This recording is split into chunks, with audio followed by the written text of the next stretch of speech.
Central.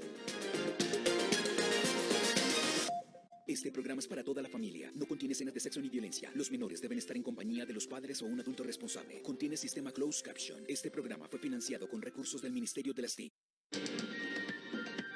RTBC Noticias. Emisión Central.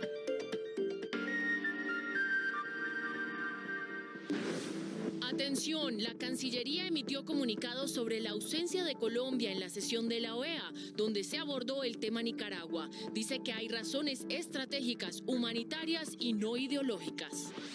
El canciller Leiva dice que Colombia promueve y defiende los derechos humanos y que espera que las filtraciones no tengan consecuencias. Radicado el proyecto de ley para la paz total, se busca que la paz sea política de Estado. Cada ministerio tendrá una oficina para la paz. Con la ley de la paz total, los alcaldes podrán hacer diálogos en los territorios. Habrá zonas especiales en las regiones. Embajador Benedetti inició gestiones para inminente reunión entre el presidente Gustavo Petro y Nicolás Maduro. Atención, plazo de 48 horas del gobierno a invasores de predios como las comunidades que ocupan fincas en Cauca. Si no desalojan, entrará la fuerza pública. La abogada Sandra Milena Urrutia es la nueva ministra TIC, casi 2 décadas de experiencia en telecomunicaciones. Día en honor a las víctimas de la desaparición forzada. Este crimen ligado al conflicto mantiene en la incertidumbre a 100.000 familias. Les contamos cuáles son las regiones más afectadas. Senador Mario Castaño y su asesora Lorena Cañón se declararán culpables en la escandalosa trama de corrupción por más de 60.000 millones de pesos. Golpe al clan del Golfo en Antioquia. Capturado presunto homicida de 2 policías en Bello. Intenso drama para los habitantes de Arborizadora Alta en el sur de Bogotá.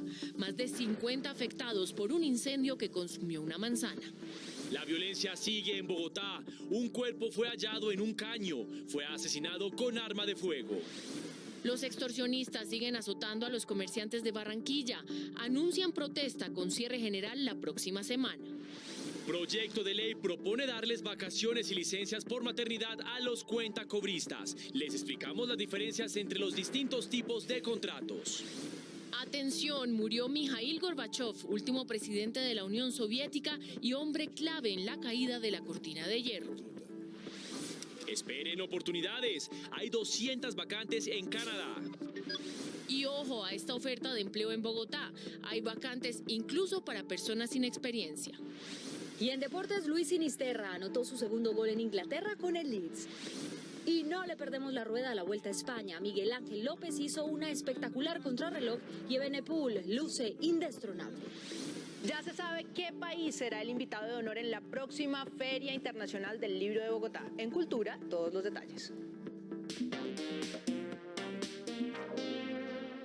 Buenas noches. El canciller Álvaro Leiva Durán se refirió al episodio de la audiencia en la Organización de Estados Americanos OEA, a la que Colombia no asistió, y donde se abordó el tema de violaciones a los derechos humanos en Nicaragua. Aunque en un principio la información oficial argumentó que la posesión del nuevo representante diplomático no se había cumplido, hoy se reveló que el episodio está relacionado con razones estratégicas y humanitarias. El canciller Álvaro Leiva explicó en este comunicado de 5 puntos las razones de la ausencia de Colombia en la audiencia del Consejo Permanente de la OEA el pasado 12 de agosto, en la que se abordó las violaciones a los derechos humanos en Nicaragua. Explicó Leiva que fue una ausencia intencional sustentada en una operación humanitaria en curso.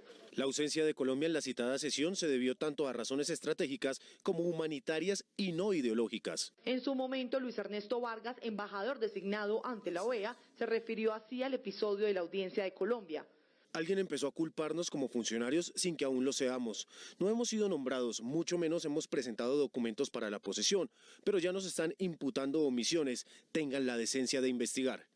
A través de un derecho de petición, Caracol Televisión confirmó que la ausencia de Colombia en dicha sesión fue intencional. El canciller se refirió a las informaciones conocidas como filtraciones e hizo una advertencia. Se guardó silencio diplomático debido a que no podíamos hacer públicas las gestiones internacionales que se están adelantando antes de obtener un resultado. Esperamos que las filtraciones no tengan consecuencias adversas a lo buscado. El canciller colombiano dijo que el gobierno rechaza las violaciones de derechos humanos en el país y también fuera de él. Se refirió a las relaciones bilaterales con Nicaragua. Colombia tiene una agenda bilateral con Nicaragua que requiere de un tratamiento de particular cuidado en el escenario internacional que la Cancillería preservará. La otra noticia del día es la presentación del proyecto de ley que busca la paz total. Son varios los cambios que se proponen, como por ejemplo la autorización a los mandatarios locales a hacer diálogos. Nos conectamos con Luisa Barberi. Luisa, buenas noches y adelante con los detalles. Daniela y televidentes, muy buenas noches. Yo los saludo hasta ahora desde el Congreso de la República, porque hasta aquí llegó el ministro del Interior, Alfonso Prada, y el ministro de Defensa, Iván Velázquez, para erradicar este proyecto que tiene como principal objetivo que la paz sea una política de Estado, lo que significaría que los próximos gobiernos tendrían la obligación de continuar los diálogos de paz que se encuentren en marcha. Adicionalmente, plantea también la composición de unas regiones de paz, 9 regiones de paz en los territorios más afectados por la violencia en el país. El proyecto contempla la creación de regiones de paz y 9 figuras de comisionados que van a apoyar al Comisionado de Paz Nacional para coordinar el trabajo en zonas del país donde se reportan los índices de violencia más altos, como el Catatumbo y el Bajo Cauca.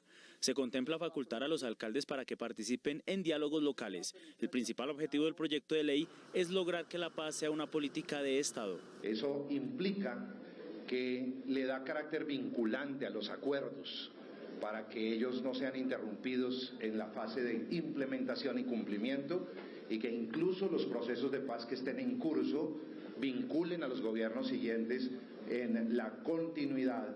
Habría nueva figura llamada Servicio Social para la Paz, que duraría 12 meses e incluye ejecutar tareas en pro de la educación y las víctimas del conflicto. Llegar finalmente a la eliminación del servicio militar obligatorio, pero que esto, insisto, es un proceso gradual que tiene que tener en cuenta las capacidades de las fuerzas y la posibilidad de continuar cumpliendo cabalmente con su misión constitucional. El proyecto propone realizar reuniones bimensuales en las que participen todos los ministerios y así hacerle seguimiento a cada medida implementada en Colombia. Y pocos minutos después de la radicación de este proyecto de ley iniciaron las reacciones de los congresistas. La mayor preocupación que tienen es la facultad que se le da a los alcaldes de las ciudades y municipios para que dialoguen con los grupos armados al margen de la ley.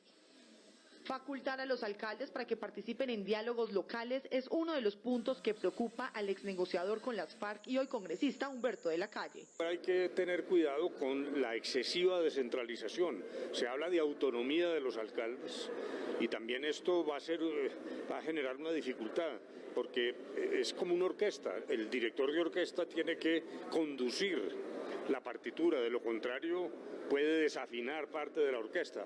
El senador Iván Cepeda, quien ha participado en los acercamientos con el ELN, defendió el papel que cumplirán los gobernantes locales. Un alcalde puede, en medio de un conflicto en el que están enfrentándose, por decir algo, el ELN, el Clan del Golfo, las disidencias, lograr que se le permita hablar con estos grupos para lograr un alto al fuego.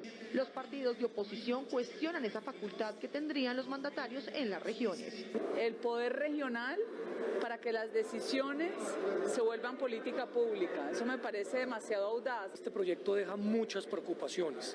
En primer lugar, hay una gran contradicción entre la necesidad de convertir la paz en política de Estado y entregarle a algunos de los alcaldes la posibilidad de negociar con grupos al margen de la ley. El proyecto de ley iniciará su trámite en la Comisión Primera de la Cámara de Representantes y aún no cuenta con mensaje de urgencia.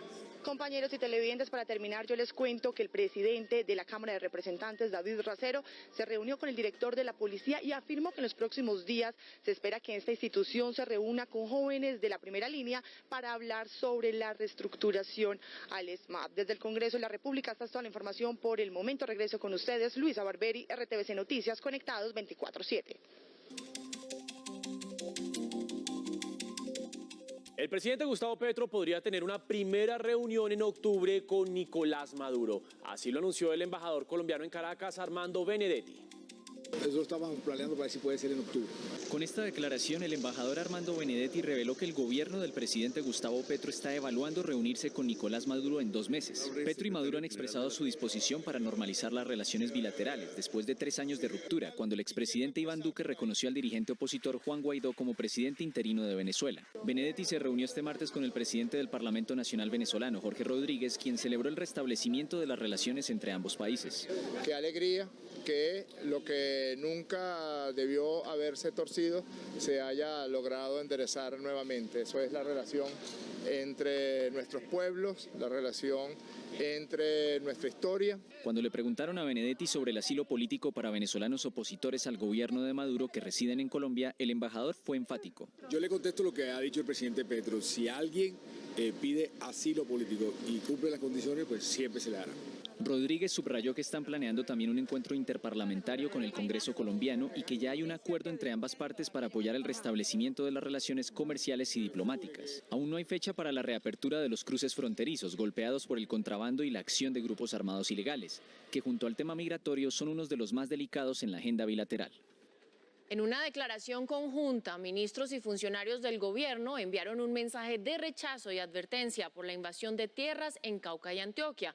John López, buenas noches. ¿Qué dijeron los ministros? Adelante.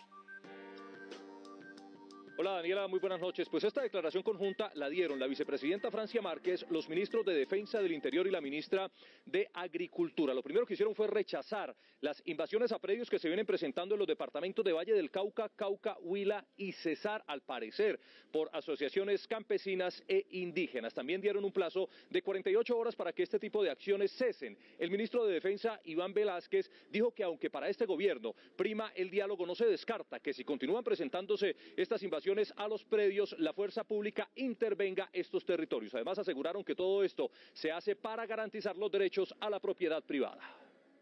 La vicepresidenta Francia Márquez fue la primera en alzar su voz de rechazo contra la invasión de predios.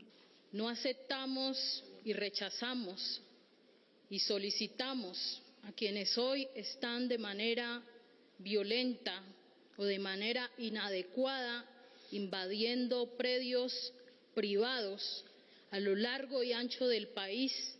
El ministro de Defensa hizo una advertencia a quienes están invadiendo terrenos.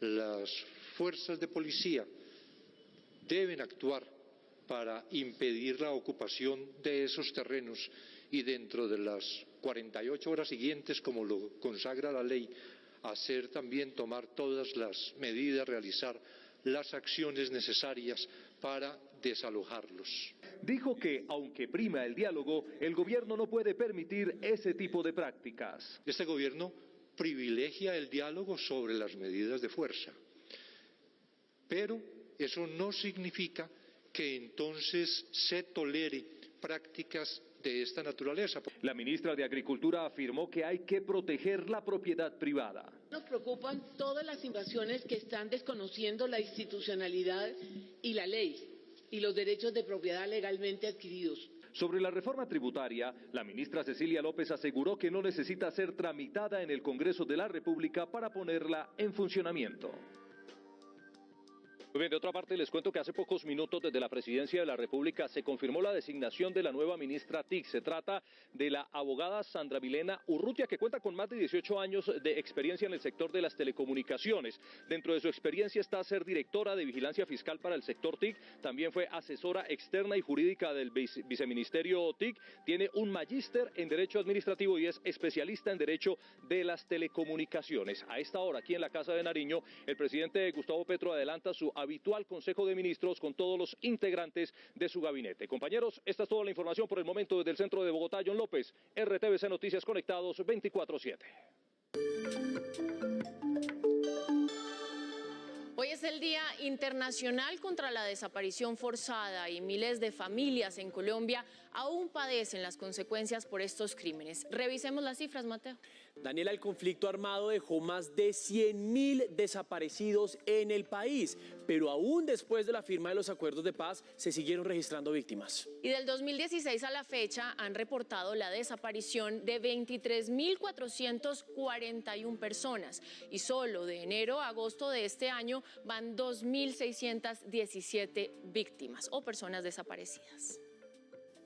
Aunque se cree que este crimen atroz solo azotó a Colombia durante el conflicto armado, la unidad de búsqueda ha documentado que el flagelo persiste. Son más de 123.000 víctimas y cada año, desde el 2016, ha dejado más de 3.000 desaparecidos. Que este país erradique, porque no tolera nunca más desapariciones.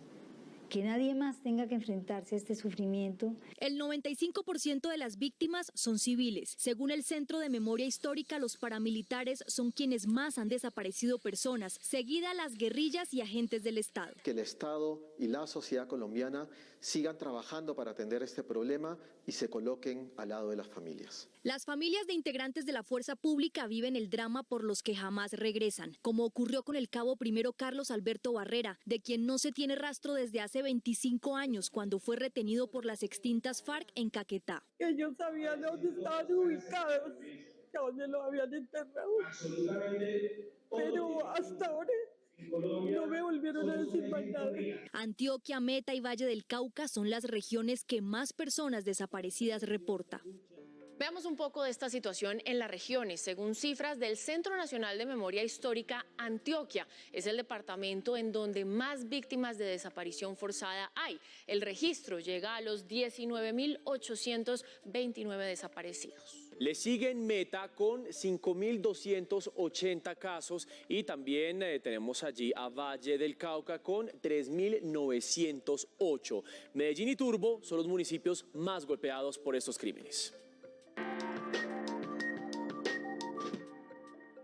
En Medellín se conmemoró el Día Internacional de las Personas Víctimas de Desaparición Forzada en el mundo. Desde el Museo Casa de la Memoria se estuvo rindiendo homenaje a las personas víctimas de este flagelo. En Buenaventura se llevó a cabo un acto simbólico en el Parque Central en memoria a estos ciudadanos. La unidad de búsqueda ha recibido más de 148 denuncias de familiares que esperan a sus seres queridos. En el eje cafetero, varias organizaciones recordaron, según cifras del sistema alimentado por la unidad de víctimas, que de las 45.192 víctimas atendidas en el Quindío, 1.085 han declarado en el territorio por desaparición de algún familiar, mientras que en Caldas, según el Centro de Estudio de Violencia, hay un registro de 187 personas desaparecidas en medio del conflicto armado. Y en Quibdó, Chocó, en los actos conmemorativos, pues el CICR se pronunció frente al incremento de este flagelo en todo el territorio nacional. Pero es que además argumentaron que en el departamento del Chocó 18 casos se han presentado en el 2022. Organizaciones de víctimas en el Cesar pidieron revisar el pacto firmado en el 2021 entre la Comisión de la Verdad, la Justicia Especial para la Paz y la Unidad de Búsquedas, a fin de tener una esperanza de lograr poder continuar en la búsqueda de sus familiares desaparecidos.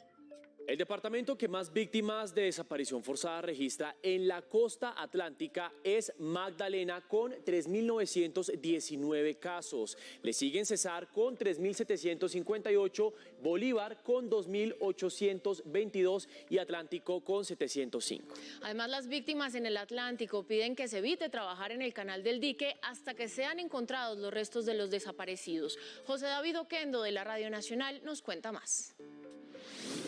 Esto lo dijo Misael Delgado, miembro de la Mesa Departamental de Víctimas del Atlántico, luego de que la Jurisdicción Especial para la Paz ordenara al Gobierno Nacional y al futuro concesionario del megaproyecto para restaurar el Canal del Dique que busquen mecanismos efectivos para hallar los restos de las personas que fueron arrojadas allí en el marco del conflicto armado y garanticen una entrega digna a sus familiares. Que no se haga ningún proyecto o trabajo en el Canal del Dique hasta que no se identifiquen los restos de estas personas arrojadas allí. Pero creo que esta orden debe ampliarse. Aquí hay muchos lugares, como Sitio Nuevo Magdalena, que fue un cementerio de los paramilitares. En el propósito de cobijar otras zonas de la región con medidas similares, Delgado propuso que se ha tenido en cuenta el Mar Caribe. Seguimos en este recorrido y en Tolima hay 1.659 víctimas según el Centro de Memoria Histórica. En Huila han sido reportados 752 casos hasta el momento. Y en el último año fueron registrados 173 casos de desaparición forzada ante la unidad de búsqueda de personas en ese departamento. Yesenia Polanía de Radio Nacional nos amplía. De acuerdo con el informe Tras las huellas de la vida que presentó la organización social Plataforma Sur a la unidad de búsqueda de personas dadas por desaparecidas en el Huila, existe un subregistro de casos de desaparición que está alrededor de los 642. Por su parte, Paola Charri Medina, víctima indirecta de desaparición forzada, mencionó que esta es una posibilidad para dignificar la memoria de las víctimas. Que seguimos padeciendo, que seguimos esperándolos, que tenemos puestas nuestra fe, nuestra esperanza en la unidad de búsqueda, en el gobierno actual, para que nos den respuestas sobre nuestras familias que fueron desaparecidas desde la década del 80 aquí en el departamento del Huila. Agregó que un alto número de familiares y víctimas indirectas desconocen que la búsqueda de las personas desaparecidas es un derecho. RTVC Noticias y Radio Nacional conectados 24/7. Y seguimos este recorrido en La Guajira, donde hay 868 casos de víctimas de desaparición forzada registrados. En ese departamento, las mujeres tejen mochilas guayú con los nombres de quienes aún están desaparecidos. Es un ritual con el que ellas mantienen la esperanza de encontrarlos. Eduvilia Uriana, periodista de la Radio Nacional, nos cuenta la historia. Esta es una iniciativa de mujeres víctimas del conflicto armado, de tejer una mochila con el nombre de su ser querido, en homenaje y de seguir haciendo la búsqueda. Y para unir fuerza, estas mujeres recorren el territorio con su mochila grande, que es denominado susú, que es en lengua guayunequi. Así lo explicó Janet Ortiz, defensora de derechos humanos y víctima del conflicto. Estamos haciendo un trabajo con la mochila, que es la mochila grande, que digamos que es Colombia, y alrededor van los hijos, que son los hijos de aquellas mujeres que parimos, que nos los desaparecieron, como las madres, los hijos, los padres, y nos dañaron el tejido social. De acuerdo a la lideresa Ortiz, desde el 2021 han venido trabajando de manera articulada con la unidad de búsqueda de personas dadas por desaparecidas y tienen el objetivo también con esta iniciativa de llegar en distintas regiones del país a trabajar con todas las familias que aún están buscando sus seres queridos. Radio Nacional de Colombia y RTVC Noticias conectados 24/7. Continuamos con más noticias. El ex senador Mario Castaño y su mano derecha, la periodista Lorena Cañón, se declararán culpables si los cerebros detrás del gigantesco cartel de corrupción con el que manipularon contratos en diferentes regiones, desfalcando a la nación en más de 60.000 millones de pesos. Este es el ex senador del Partido Liberal, Mario Alberto Castaño. Junto a él aparecen el poderoso ex procurador Juan Carlos Sandoval y la periodista y lobista Lorena Cañón. El senador Castaño, quien se encuentra privado de la libertad, manifestó su interés de acogerse a sentencia anticipada. Un fiscal de la Dirección Especializada contra la Corrupción presentará ante un juez de control de garantías el preacuerdo suscrito con la señora Nova Lorena Cañón Reyes, en el cual acepta su responsabilidad en los delitos de concierto para delinquir, peculado por apropiación e interés indebido por celebración de contratos. ¿Pero cuál fue el alcance de esta confesa red de corrupción? Por estos hechos fueron capturadas 33 personas, entre particulares y funcionarios. De ellos, 7 alcaldes de Tolima, Caldas y Cauca, los cuales en su mayoría aceptaron su responsabilidad en los hechos de corrupción. ¿Cómo funcionaba la red de corrupción? De acuerdo con información de la Fiscalía, la comunicadora y lobista Lorena Cañón, mano derecha del senador Castaño, era una de las fichas claves. Para garantizar los recursos, al parecer solicitaba información del avance de las propuestas, convocaba reuniones con los funcionarios públicos, realizaba encuentros personales con los mandatarios locales y acataba las instrucciones entregadas por el senador electo, quien sería el articulador de la red de corrupción. Como parte de su estrategia para agilizar la adjudicación de los proyectos, la periodista le decía a los funcionarios que trabajaba con Juliana Márquez, mamá del expresidente de la República, Iván Duque. Por esta gestión, supuestamente la periodista cobró más de 144 millones de pesos en menos de 2 años. No paran las extorsiones en Atlántico. Hombres en moto dispararon contra la fachada de un local comercial en Soledad, al parecer por el no pago de una extorsión. Los comerciantes dicen que cerrarán los negocios la próxima semana. Lucía Yáñez, muy buenas noches. Cuéntenos más, por favor. Mateo, buenas noches. Pues efectivamente para el 7 de septiembre estaría previsto el cierre de estos locales y permanecerán así mientras no haya garantías de seguridad para propietarios, trabajadores y clientes. Las autoridades se mantienen vigilantes, pero las amenazas y los atentados no cesan. Durante el mes de agosto, los casos de extorsión se han incrementado en un 200%. Esa cifra, revelada por el Observatorio de Seguridad Ciudadana en la capital del Atlántico, tiene en alerta a las autoridades. Aunque se han dado grandes golpes durante los últimos días, como la captura de más de 10 personas que hacen parte de la estructura Rastrojos Costeños, tenemos que seguir trabajando. Un panorama violento que empeora si se tiene en cuenta que en los 8 primeros meses del 2022 van 200 homicidios, 37 de ellos relacionados con hechos extorsivos. Al menos 100 locales comerciales fueron cerrados. Hablamos y trabajamos con el general del IMPEC para que se asegurara de que los cabecillas que ya hemos capturado y han recibido más de 60 años de cárcel sigan en celdas de aislamiento para que no puedan seguir delinquiendo. El hecho más reciente de violencia relacionado con la extorsión sucedió en Soledad. 2 sujetos en moto dispararon contra una ferretería del barrio Centenario. Al parecer, su dueño se negó a pagar. Por fortuna, no hubo heridos. 15 familias del barrio Arborizadora Alta, al sur de Bogotá, se quedaron sin casa por un fuerte incendio. Según los vecinos, la conflagración comenzó por una veladora encendida en una de las viviendas. El incendio ocurrió a las 8 de la noche. Por la fuerza de las llamas, los dueños de las viviendas las abandonaron. Sus vecinos corrieron en busca de agua para acabar con la conflagración. Pero el esfuerzo no dio resultados. La emergencia terminó a las 3 de la mañana. 15 viviendas quedaron destruidas. Y uno de los ranchos, el muchacho dejó una vela prendida. Se consumió todo, no nos dio tiempo de reaccionar ni nada. Esto fue lo que quedó después de 15 casas que ya llevaban 11 años aquí en este barrio, en Arborizadora Alta.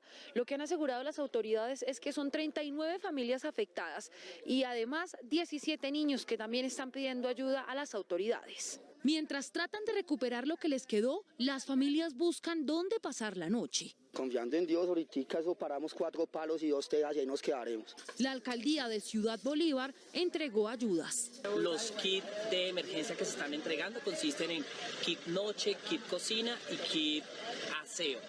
Las personas afectadas aseguran que van a construir sobre lo destruido porque no tienen para dónde irse.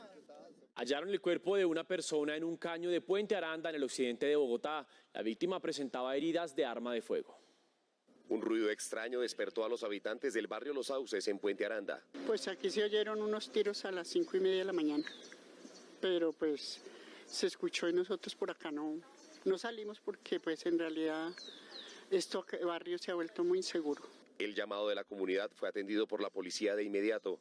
Cuando un ciudadano se acerca y les manifiesta que había un cuerpo sin vida al parecer sobre el sector de la 39, el cuadrante de inmediato se acerca e encuentra el cuerpo sin vida de una persona al parecer ciudadano extranjero. La víctima presentaba 3 heridas con arma de fuego en la cabeza. Las autoridades entregaron las investigaciones preliminares. El cuerpo estaba boca arriba.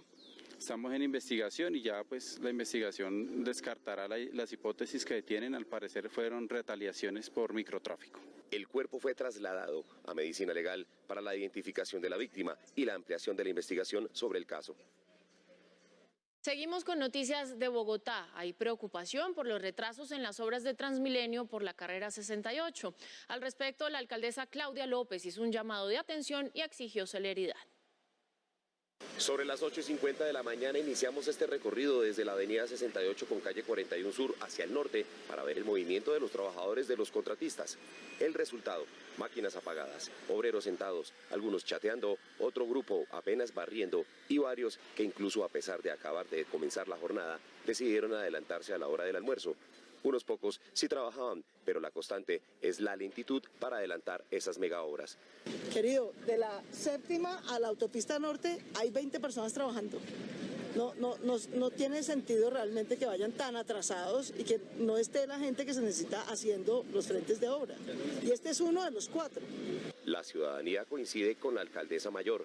Yo me asomo y sigo viendo a los obreros que están ahí, no han hecho ningún movimiento, o por lo menos no como en el que deberían, por lo menos dentro de los lineamientos. Entonces se han tardado, la verdad, bastante en entregar la obra. Se están demorando en la ejecución de las obras. Normalmente esta ya lleva casi 8 meses aproximadamente y no se ve el avance. El contratista y el director del IDU se pronunciaron. Yo también les pido que revisen las comunicaciones y que organicemos en conjunto todas las empresas a trabajarle a las 68. Que muchas veces necesita hacer algunas maniobras con empresas de servicios públicos, agilice la obra, o sea, que incorpore más personal, que los rendimientos aumenten. Contratista y el IDU realizarán nuevos recorridos por el tramo de la avenida 68 para establecer un plan de contingencia y agilizar los frentes de obra. Grafitis del Clan del Golfo generan zozobra en el municipio de Santo Domingo, en Antioquia. Las autoridades investigan la situación con las cámaras de seguridad del sector. Continúan los operativos contra integrantes del Clan del Golfo. En el municipio de Sopetrán, en Antioquia, fue capturado alias El Soldo, supuesto homicida de 2 patrulleros en Bello. Este delincuente viene dentro de una organización hace 10 años, siendo partícipe de homicidios, de extorsiones. Por eso se ha puesto ante la autoridad competente. En el occidente del departamento, los campesinos piden ayuda a las autoridades. En las últimas horas, hombres del Clan del Golfo habrían obligado a los habitantes del sector entre Peque y Uramita a no salir en las noches, restringiendo la libre movilidad. Además del panfleto, también se menciona que los vehículos, para poder ser identificados quienes están transitando, deben andar con los vidrios abajo y en cualquier momento de la carretera pueden ser parados. Los operativos y patrullajes aumentan en la zona, ya que se está convirtiendo en un punto estratégico para las operaciones del Clan del Golfo. La Defensoría del Pueblo hizo un llamado al Sistema Nacional de Gestión del Riesgo por el aumento de lluvias en septiembre y octubre. En Antioquia hay 21 municipios afectados. Más información con los periodistas de los medios públicos. Las lluvias en Santander continúan generando afectaciones en el tránsito vehicular. En esta ocasión fue en el área metropolitana de Bucaramanga, en la vía que conduce a Floridablanca con pie de cuesta, en el sector conocido como La Turena. Allí se presentó un deslizamiento de rocas de grandes proporciones. En este lugar, Invías está realizando una obra. La situación ya fue atendida por las entidades pertinentes. Lo que sí es cierto es que ocasionó un taponamiento vehicular de largas horas. Ya son 2 meses los que llevan los habitantes del corregimiento Isla Grande en Magangué Bolívar bajo el agua, tanto así que ya tienen que trasladarse en canoas en las calles de su corregimiento. Las autoridades de Magangué Bolívar están preocupadas porque además de la situación en la zona corregimental, hay varios barrios que están teniendo esta misma situación de inundación.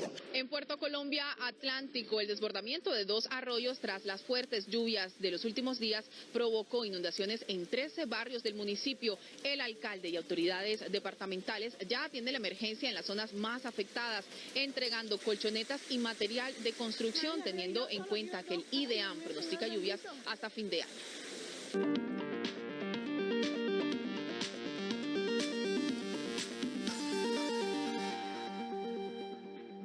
Un proyecto de ley busca que las entidades públicas garanticen beneficios laborales a contratistas por prestación de servicios. Entre los beneficios está el acceso a la licencia de maternidad y vacaciones.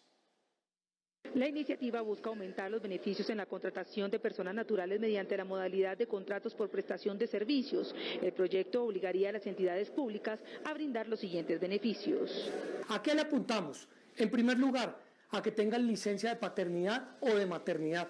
En segundo lugar, a que tengan acceso a las cajas de compensación familiar y al aseguramiento de riesgos laborales. Además, se podría convenir con el supervisor del contrato el equivalente al 5% de los días totales de ejecución de su contrato para disfrutar de días de descanso. Que tengan tiempo de descanso sin necesidad de suspender el contrato. Y en cuarto lugar, si tienen más de un contrato de prestación de servicios, tengan la posibilidad de pagar seguridad social por solamente uno de ellos. Según el congresista, con el proyecto los contratistas también podrían vincularse a las actividades de bienestar institucional programadas para las funciones de planta. Presten atención a este informe de contexto que preparamos para ustedes, y es que Colombia tiene 6 formas de contratación con las que cuentan 11 millones de trabajadores formales. En RTVC Noticias les explicamos cuáles son y qué beneficios o dificultades tienen. Contrato a término indefinido. el trabajador se beneficia de cesantías, interés a la cesantía, primas servicios, vacaciones, descansos remunerados, indemnización por despido, etcétera. Contrato por prestación de servicios.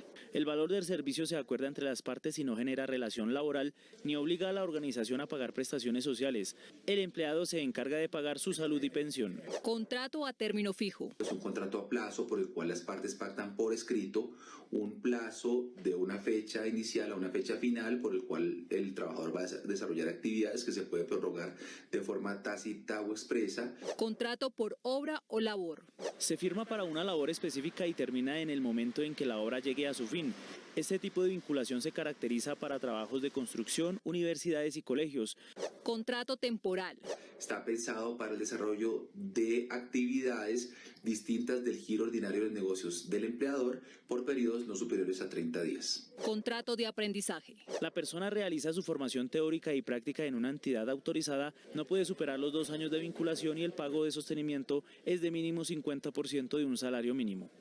El presidente Gustavo Petro posesionó al nuevo Contralor de la República, Carlos Hernán Rodríguez. Durante el acto, el mandatario le hizo un llamado a combatir la corrupción y el chantaje político. Durante la posesión del Contralor Carlos Rodríguez, el presidente le dijo que no tenga temor de investigar la corrupción.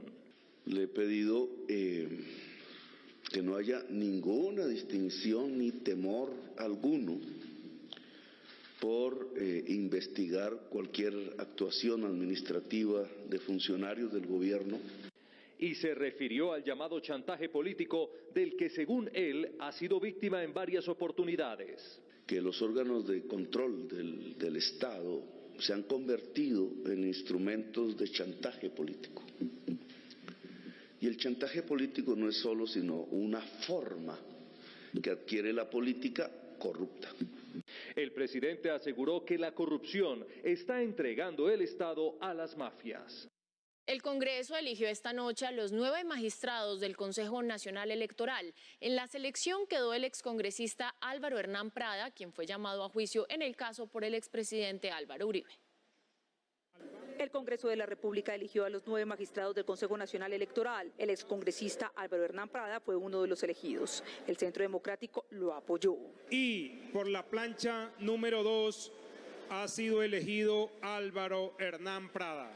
El excongresista enfrenta un proceso en la Corte Suprema de Justicia por el caso del expresidente Álvaro Uribe, señalado de, supuestamente, sobornar a testigos. Los 8 magistrados restantes son Fabiola Márquez y Alba Lucía Velázquez del Polo Democrático, Cristian Ricardo Quirós de Alianza Verde, Benjamín Ortiz y Altus Alejandro Vaquero del Partido Liberal, Alfonso Campo Martínez del Partido Conservador, César Augusto Elorduy de Cambio Radical y Marixa Martínez del Partido de la U. ¿De acuerdo con la Constitución y las leyes? Sí. Si así fuere, que Dios, esta corporación y el pueblo os lo premien, y si no, que Él y ellos os lo demanden. El Consejo Nacional Electoral ejerce vigilancia, inspección y control total de las actividades electorales en el país.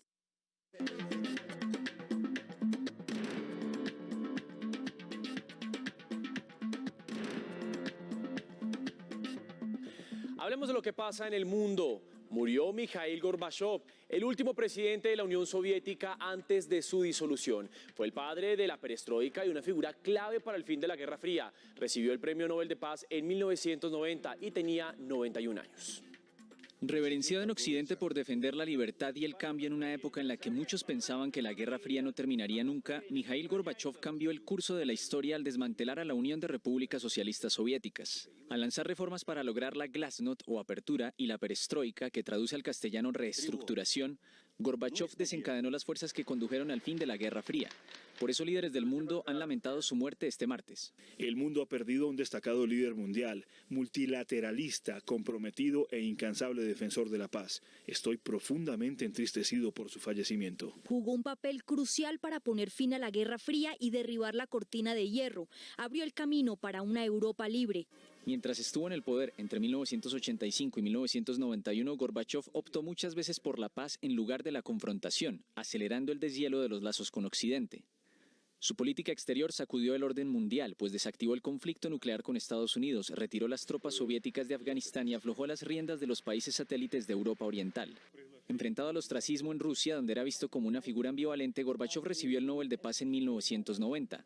Tuvo sentimientos encontrados con el poderío de Vladimir Putin. Siempre criticó su represión a las libertades civiles, pero respaldó la anexión unilateral que hizo en 2014 de la península de Crimea, cuyas consecuencias son visibles hoy en la guerra con Ucrania.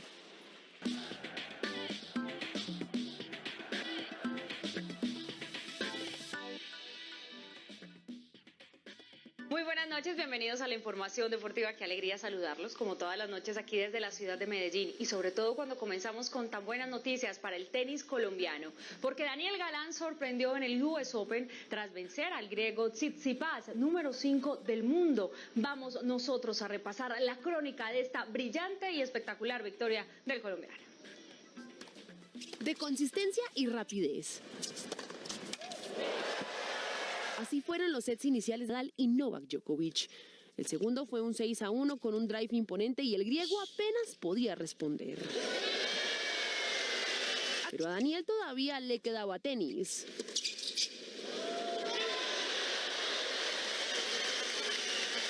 En el cuarto set se recuperó de un quiebre y forzó a Tsitsipas con bolas largas y profundas. Tuvo 9 puntos para partido hasta que al final lo concretó.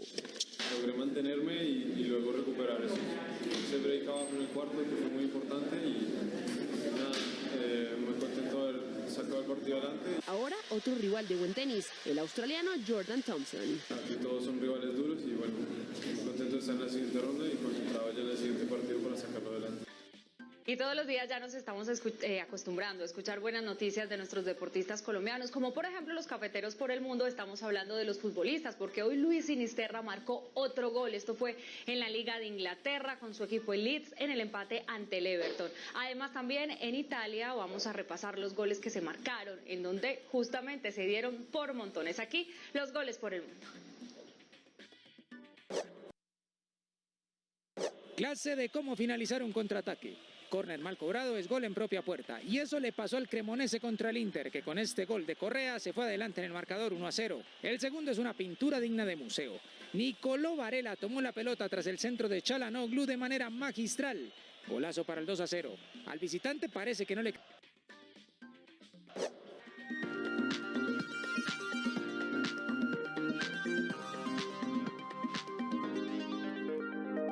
Hola a todos, bienvenidos a las noticias culturales. Yo les cuento que hoy es un día de celebración para todos los gamers, porque un 30 de agosto como hoy, pero de 1997, salió al mercado el juego Hat Trick, que en su momento contaba con una concurrencia de usuarios de 0.9% y en este momento ha crecido exponencialmente hasta ser uno de los más famosos de la industria de los juegos de video.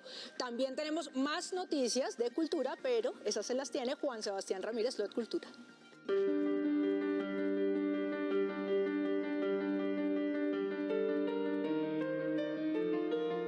El síndrome Marilyn Monroe, aquella persona a quienes todos aman pero que realmente nunca llegan a conocer en profundidad. Esa es la premisa de Blonde, la novela de la escritora Joyce Carol, una fiel y extensa investigación de biografías y reportajes sobre Norma Jane Motherson, más conocida como Marilyn Monroe.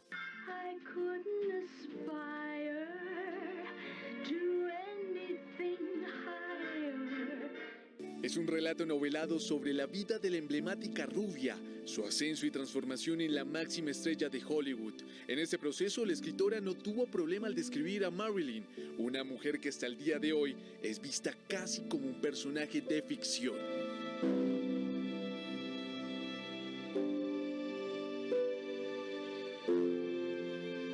Para sus críticos, Joyce se toma bastantes licencias, a lo que ella responde. Es la oportunidad de darle voz a la persona debajo del disfraz y a la mujer que fue subestimada debido a su belleza. Trata de salirse de los lugares comunes y se apoya en el formato novelado para explorar incógnitas como qué hubiera sucedido si Monroe no se hubiera visto favorecida con su genética.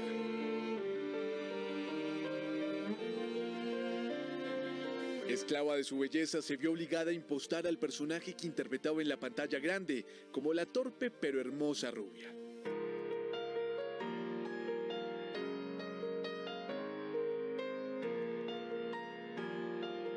Sin embargo, con sudor y sangre, Marilyn trazó la ruta en la lucha de las mujeres por salarios igualitarios y libertad sexual. Se convirtió en uno de los símbolos más importantes de la cultura popular. Una mujer que cargó con el peso de la soledad, pero que en palabras de ella entendió que la imperfección es belleza, la locura es genial y que es mejor ser absolutamente ridículo que absolutamente aburrido. Y en otras noticias les cuento que ya sabemos quién va a ser el invitado de honor para la Feria del Libro del 2023. Se trata de México, así que para todos los lectores y fanáticos de la literatura mexicana hay buenas noticias y las trae una allegada a la Casa Real, Camila Bradford. Letra a letra, este elemento es en esencia poderoso, porque el conjunto de tantas hojas hilando un relato ha sido medio por excelencia para que las ideas crucen fronteras, los sueños no tengan límite y los pueblos se narren a sí mismos. Y justamente el libro es el pretexto ideal para la cita que México le cumplirá a Colombia. Estamos unidos a México no solamente por la cultura, por la comida, por la música, por el cine, sino también por las luchas que México ha dado por la independencia. La vértebra continental es la mixtura de raíces con el verbo en español. En el caso de estos gigantes, el náhuatl y el chibcha se asoman y son códigos vivos todavía en las letras de Mutis, de Poniatowska, de Gabo y el mismo Octavio Paz. Somos una editorial universal, como lo decía, ¿no? Entonces también nos interesa esa universalidad, esa posibilidad de encontrarse en lo local, en lo nacional y en lo internacional. Bolívar fue testigo del anuncio de México con todas sus letras y acento, como invitado a la Feria del Libro de Bogotá con los tirajes de sus colosales escritores. Pues no es más que un puente de unión muy fuerte que vamos a construir México y Colombia. La simbiosis cultural de naciones tan hermanas promete ser una fiesta, un abrazo del tricolor con el águila azteca e impulso de una literatura fusionada que las narra, pero que las enruta hacia el futuro.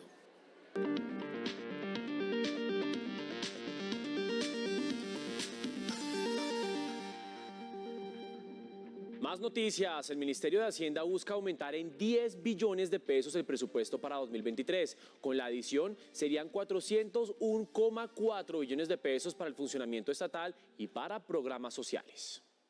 El principal argumento para aumentar el presupuesto es un posible aumento del costo de vida en el país el próximo año. Se supuso una inflación del 8.5%, que va a ser superior claramente, y por lo tanto, tanto el aumento salarial como el aumento de pensiones está subestimado. De ser así, el presupuesto llegaría a 401,4 billones de pesos. El ministro de Hacienda afirmó que después de tramitar la reforma tributaria, será presentado un proyecto de adición presupuestal. El presupuesto de inversión, tal como está presentado, no refleja las prioridades del nuevo gobierno. Ocampo explicó que para obtener 10 billones de pesos adicionales, 6 billones serán conseguidos con recaudos tributarios y 4 billones con créditos solicitados a bancos multilaterales que serán destinados a programas específicos. Los programas de paz, para los programas de apoyos a la lucha contra el hambre. La Contraloría señaló que es importante que el presupuesto del próximo año sea consecuente con el dinero recaudado con la reforma tributaria.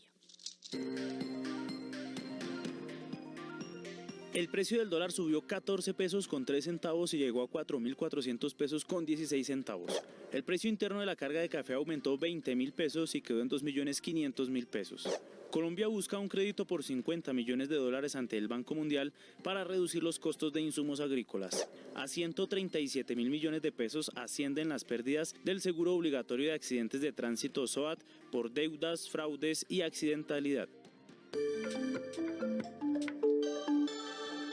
Atención, en los últimos minutos, Indepaz reportó una nueva masacre. 4 personas fueron asesinadas y 2 de ellas pertenecían a la comunidad indígena Agua. Más hechos del día en un minuto.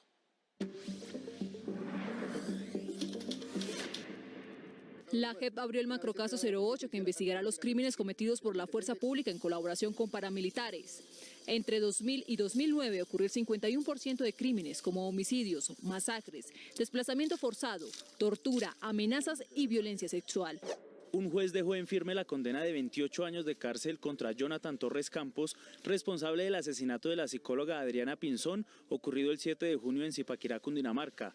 Torres además deberá cancelar una multa y tendrá una inhabilidad de 18 años para ejercer derechos y funciones públicas. Una juez negó la solicitud de revocar la medida de aseguramiento contra Johnny Leal, quien es procesado por el doble asesinato de su hermano Mauricio Leal y el de su mamá Marlene Hernández, hechos que ocurrieron en noviembre de 2021 en La Calera. Fue desarticulada una banda señalada de obtener mediante engaños visas de turismo estadounidenses. Las investigaciones indican que cobraban hasta 600.000 pesos por gestionar los permisos para migrantes utilizando información falsa.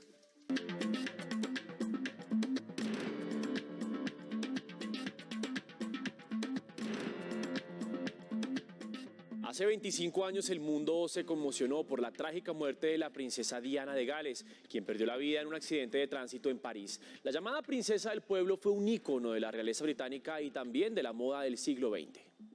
La noche del 30 de agosto de 1997 quedará marcada en el recuerdo por el fatídico accidente que sufrió Diana Spencer, más conocida como la princesa de Gales, quien en ese entonces, ya divorciada del príncipe Carlos, se encontraba en París junto a su compañero sentimental, el magnate Mohamed Al-Fayed. Ambos estaban hospedados en el lujoso Hotel Ritz. Al huir de las cámaras de los paparazzi que asediaron a Lady Di durante toda su vida pública, el auto Mercedes en el que se desplazaba la pareja perdió el control en la entrada oriental del túnel del Alma, en la Ciudad Luz, y se chocó a las 12:23 de la madrugada. Así registraron la noticia los medios colombianos. Londres lloró aún más la muerte de su princesa Diana al conocer. Varios paparazzi que la siguieron recuerdan que fotografiaron el auto estrellado bajo el túnel y a la 1 de la mañana del 31 de agosto muchos estaban negociando cantidades desorbitantes de dinero por llevar las imágenes del accidente de la princesa en portada de los diarios.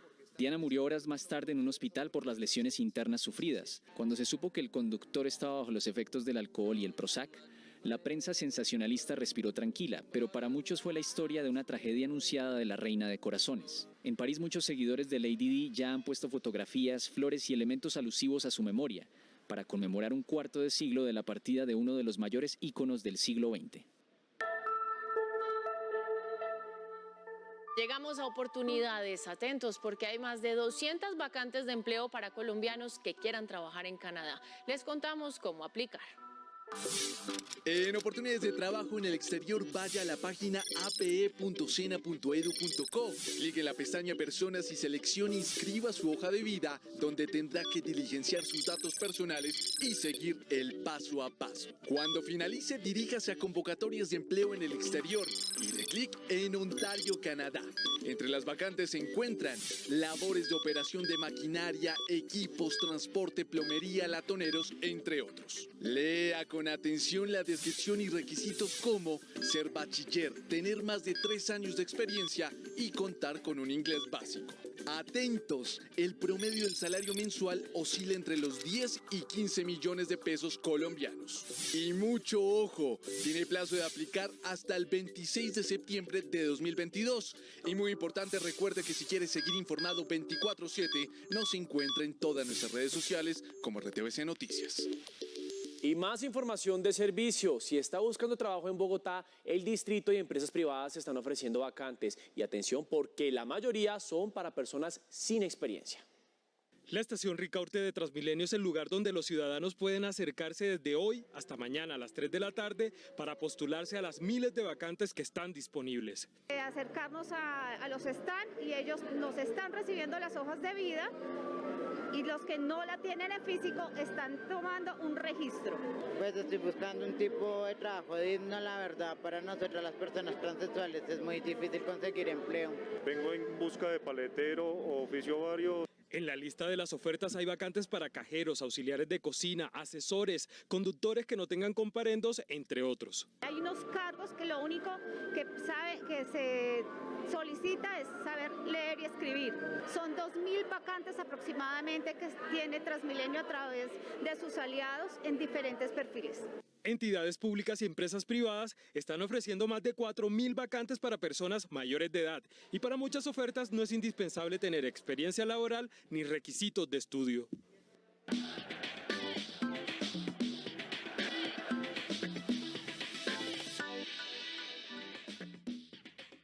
Y seguimos con más información deportiva. Es momento para hablar de ciclismo porque el colombiano Miguel Ángel López ahora se metió en el top 10 de los mejores de la Vuelta a España. Todo esto después de disputarse una contrarreloj de 31 kilómetros. El mejor y el líder sigue siendo Evenepoel, que hoy demostró una firmeza increíble en esta fracción. Ya está en el puesto 8 de la general. Todo por una contrarreloj considerada de las mejores de su carrera. Hemos hecho a tope, inicio a fin y bueno, yo creo que lo importante era pedalar a tope, que era de fuerza la crono, ¿no? Yo creo. Está a 6 minutos 50 segundos del líder Evenepoel, pero viene la montaña en donde seguro dará la pelea. Nos ha costado un poco el inicio de la vuelta por la falta de competencia, de carrera, de la lesión que venía. Hablando del líder, hizo una crono que dejó a todos con la boca abierta. Roglic estaba en el primer lugar, pero en los parciales el dueño de la camiseta roja venía rompiendo el reloj. Y cuando llegó, lo detuvo con impresionantes 48 segundos de diferencia con el actual campeón. Ni él mismo se lo creía. En realidad no sé el resultado. 48 segundos sobre Primož Roglic. 48. Eso es una gran sorpresa. En la general, Evenepoel ya le saca 2 minutos 41 segundos a Roglic. Y de aquí en adelante seguro que lo que viene es un show de fuegos artificiales entre estos dos monstruos del ciclismo actual. Y con un Superman al acecho. Alexander Mejía dio unas polémicas declaraciones comparando el juego de Millonarios con el de Atlético Nacional. Por otro lado, ya los arqueros de la Selección Colombia, convocados por el técnico Néstor Lorenzo, están siendo justamente evaluados. Y ya se saben los horarios de competencia de los colombianos en el US Open para este miércoles. Aquí el resumen deportivo del día. Camilo Osorio jugará este miércoles no antes de las 11 de la mañana en la segunda ronda del US Open ante la estadounidense Alison Risk, número 29 del mundo.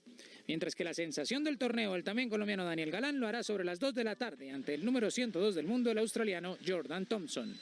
El volante de Nacional, Alexander Mejía, encendió la polémica entre los hinchas de su equipo y Millonarios al mencionar al conjunto azul ante una pregunta sobre el juego de Nacional. No solo basta ganar, sino hay que jugar bien. Pero hay que ganar, porque, digámoslo, todo el mundo habla de Millonario, que juega muy bien, y sí, juegan muy bien, pero los resultados, ¿dónde están? Y esto es de resultados. Los arqueros Álvaro Montero, William Cuesta, Juan David Valencia y Kevin Mier comenzaron entrenamientos con la Selección Colombia buscando un puesto en el nuevo proceso. Era una oportunidad para aprovechar, para mostrarnos, para conocernos y la verdad que me llevo una gran imagen porque los chicos dejaron todo.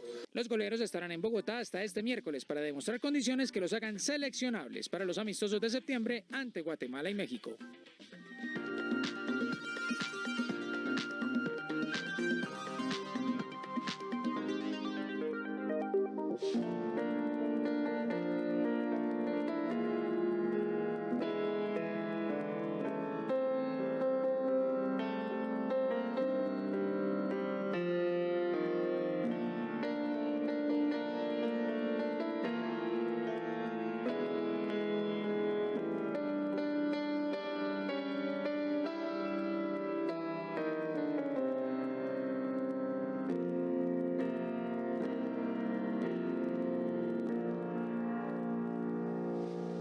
Hoy es martes de invitado en RTVC Noticias y me acompaña María Catalina Prieto, directora ejecutiva de la Orquesta Filarmónica de Medellín. María Catalina, bienvenida. Hola Laura, ¿cómo estás? ¿Cómo te ha ido? María Catalina, ¿por qué empezamos con esto? ¿Por qué me puso a estudiar esto? Porque ¿cómo fue? Es la canción con la que conocí a mi marido. Entonces, Benny Moré, mi marido es cubano, entonces es una canción muy especial para nosotros. El famoso Freddy Lafont. Sí, señora, el famoso Freddy Lafont. Bueno, pero vamos desde el principio. ¿Usted estudió música? Sí, señora, eso dice mi título. Eso dice el título. ¿Con énfasis en qué? Flauta traversa. ¿Y qué pasó? La vida. No, realmente muy pronto en mi vida dije que no quería hacer nota larga el resto de mis días, entonces nada, me dediqué a tocar a través de 70 músicos. Pues creo que somos nosotros mismos los que ponemos una cantidad de barreras Yo creo que se rompe el ciclo siendo cercanos, entendiendo que Colombia no es un país que esté acostumbrado a la música sinfónica. Y si uno entiende eso y se quita la tara de, ay, ¿por qué la gente no sabe de música sinfónica? Pues enséñele. ¿Por qué será que a la gente le da tos en los conciertos de música clásica? No sé, pero yo siempre he dicho que Pastillas Vic debería ser el patrocinador oficial de todas las orquestas en este mundo. ¿Cuándo llega usted a la Filarmónica de Medellín? Yo llego el 4 de septiembre del 2017. ¿Y cuál es el reto que usted dice, pucha, me entregaron esto así y yo quiero volverlo a hacer? Bueno, yo llegué primero como subdirectora de programación y yo creo que muchos de los retos que nos pusimos en ese momento los logramos, que era efectivamente eso, empezar a hacer una orquesta reconocida, empezar a hacer una orquesta cercana, tener un plan artístico que nos pusiera como en el radar, y yo creo que eso lo logramos. Y ya en mayo del año pasado llegué como directora ejecutiva, ya con una cantidad de cosas recorridas, y yo creo que el siguiente paso es ser una orquesta del siglo XXI. Y eso pues suena como súper raro, que es ser una orquesta del siglo XXI. Pero yo creo que una orquesta del siglo XXI es una orquesta que es relevante para sus comunidades, una orquesta que entiende que ya tocar bien un instrumento para los músicos no es suficiente. Para la gente que no está como muy cerquita a este tipo de organizaciones, uno le habla del director de la orquesta y listo, ellos saben que es el que dirige, el músico. Cuando yo digo la directora ejecutiva María Catalina Prieto, la gente se la imagina, ¿usted cómo se la tiene que imaginar? ¿Que en una oficina? En una oficina, súper seria sobre todo, pero como lo que hacemos absolutamente todos los seres humanos, en un Excel. Básicamente no importa lo que uno estudie, uno va a terminar en un Excel, no hay nada que hacer. ¿Qué viene para la Filarmónica? ¿En qué proyectos grandes están metidos? ¿De qué tiene que estar pendiente la gente? Bueno, lo más grande que tenemos es que el año entrante cumplimos 40 años. Entonces, como toda la gente que llega a la mediana edad, yo no sabría decirles a ustedes cómo es eso, pero todos que llegan a la mediana edad, uno empieza como a cuestionarse para dónde va, qué quiere hacer, y nosotros sí tenemos clarísimo que queremos hacer cosas locas, que queremos hacer proyectos que nunca se hayan hecho en Colombia y en América Latina. Entonces van a ver a nuestros músicos bailando, van a ver a nuestros músicos haciendo circo, van a ver a nuestros músicos tocando de memoria, nos van a ver recreando el primer ensayo de la orquesta en realidad virtual, vamos a hacer un Aznar filarmónico a principio de año, vamos a hacer reggaetón filarmónico a final de año. María Catalina, muchas gracias por haber estado aquí en RTVC Noticias, estamos muy pendientes de lo que pase con la orquesta y esta es su casa todas las veces que quiera. A ti mil gracias, Laura, y a todos ustedes, por favor, si pasan por Medellín, escuchen a la Orquesta Filarmónica de Medellín. RTVC Noticias, emisión central.